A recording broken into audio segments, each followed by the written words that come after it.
Vinárstvo vzniklo v roku 2015, keď som sa ja a môj kolega rozhodli, že vybudujeme nové vinárstvo zhruba 7 km od Nitry v obci Veľké Zálužie. A veľmi napadol do oka samotný názov Terravilla, ktorý v skutočnosti znamená prvú písomnú zmienku o obci Veľké Zálužie z roku 1261.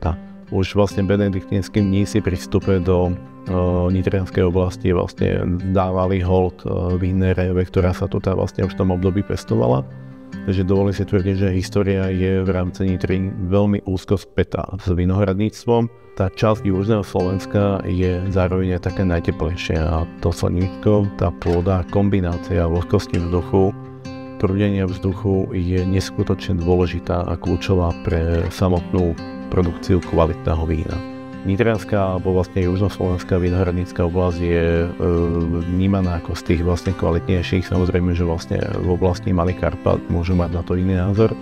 My to vnímame takto vlastne alebo vlastne kompletne celú produkciu vína hrozná, ktoré vlastne my nakupujeme práve v južnom Slovensku a hlavne nitrianskej vinohradníckej oblasti. Tesná blízkosť Nitry je nesmierne dôležitá a veľmi kľúčová z pohľadu zákazníkov, ktorí vlastne k nám prídu a rozhodnú sa u nás tráviť nie len jednu noc.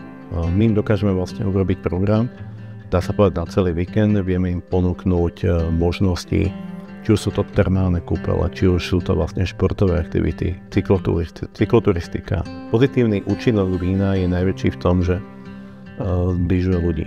Pre mňa ako človeka, ktorý fakt je zameraný na ten obchod, je tento fakt nesmierne dôležitý. Inak chutí to isté víno v partii, keď vlastne máte nejakú dobrú degustáciu. Ináč to chutí pri nedeľnom obede a úplne odlišne to chutí, pokiaľ vlastne máte nejaké hody.